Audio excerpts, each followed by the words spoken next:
Australia పర్యటనలో బిజీగా ఉన్నారు మంత్రి నారా లోకేష్. మంత్రి లోకేష్ కు ఘన స్వాగతం పలికారు ఎన్ఆర్ఐలు.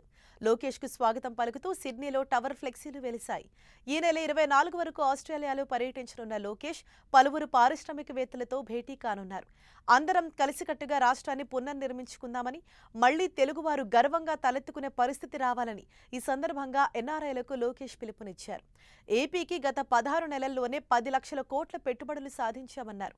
5 ఏళ్లలో 20 లక్షల ఉద్యోగాల కల్పనే లక్ష్యంగా పనిచేస్తున్నట్లు ఆయన స్పష్టం చేశారు. Brisbane, Canberra, Adelaide, Melbourne, New Zealand, Newcastle నుండి సిడ్నీ వచ్చిన తెలుగు ఎన్ఆర్ఐలు, ఆస్ట్రేలియా టీడీపీ విభాగం నాయకులు లోకేష్ను కలిశారు. Australia India CEO forum director Jodi మెక్కేతో లోకేష్ సిడ్నీలో సమావేశమయ్యారు.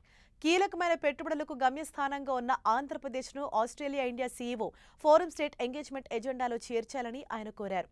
AP EDB, CII, business council of Australia సంయుక్తంగా నిర్వహించే Australia AP CEO round table సమావేశానికి మద్దతివ్వాలని ఆయన విజ్ఞప్తి చేశారు.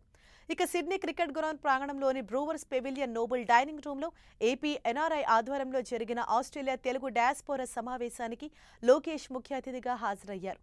తెలుగువారి మాస్ యాత్ర సూపర్ అంటూ లోకేష్ కితాబిచ్చారు. ఎన్టీఆర్ ఆశయాలను చంద్రబాబు ముందుకు తీసుకెళ్తున్నారని వివరించారు. 75 ఏళ్ల వయసులోనూ 25 ఏళ్ల కుర్రాడిలా పరిగెడుతున్నారని ప్రశంసించారు.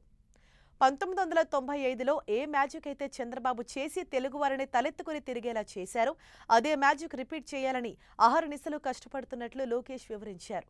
ఏపీని $2.4 ట్రిలియన్ ఎకానమీగా తీర్చిదిద్దే లక్ష్యంతో అందరూ భాగస్వాములు కావాలని పిలుపునిచ్చారు. ఏపీకి మీరే బ్రాండ్ అంబాసిడర్స్ కావాలని ఎన్ఆర్ఐలను లోకేష్ కోరారు. ఏదైనా కంపెనీ ఇండియాలో పెట్టుబడులు పెట్టాలనుకున్నప్పుడు తమకు తెలియజేయాలని, డీల్ క్లోజ్ చేసే బాధ్యత తాము తీసుకుంటామని లోకేష్ స్పష్టం చేశారు.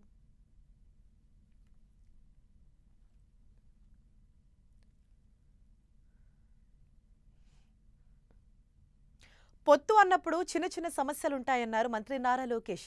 అయినా రాష్ట్రాభివృద్ధి కోసం CM Chandrababu, deputy CM Pawan Kalyan కలిసికట్టుగా ముందుకు వెళ్తున్నారని అన్నారు లోకేష్. కేంద్ర సహకారంతో ఏపీ అభివృద్ధిలో పరుగులు తీస్తుందన్నారు. మంత్రి లోకేష్ ప్రస్తుతం ఆస్ట్రేలియాలో పర్యటిస్తున్నారు. ఈ సందర్భంగా సిడ్నీలో ప్రవాసాంధ్రులు సమావేశం ఏర్పాటు చేశారు. ఈ సమావేశానికి మంత్రి లోకేష్ ముఖ్య అతిథిగా హాజరయ్యారు. పొత్తున్నప్పుడు చిన్న సమస్యలుంటాయి, చిన్న కుటుంబాల్లోనే సమస్యలు ఉంటాయి, మనస్పర్ధలు ఉంటాయి.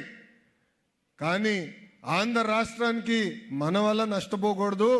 రాబోయే 5, 10 కాదు 15 సంవత్సరాలు కలిసికట్టుగా ఆంధ్ర రాష్ట్రాన్ని ముందలు తీసుకెళ్లాలని పదే చెప్తున్నారు పవన్ అన్న.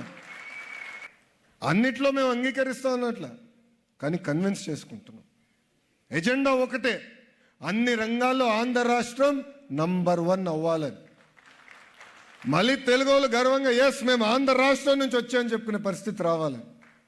ఎందుకంటే వాస్తవంగా చూస్తే గడిచిన 5 సంవత్సరాలు మనం తలదించుకుని బతికే పరిస్థితి. పీపీఎల్ రద్దు చేశారు, ఏకంగా సావరెన్ గ్యారంటీ ఉన్న ప్రాజెక్ట్స్ అన్ని క్యాన్సిల్ చేశారు.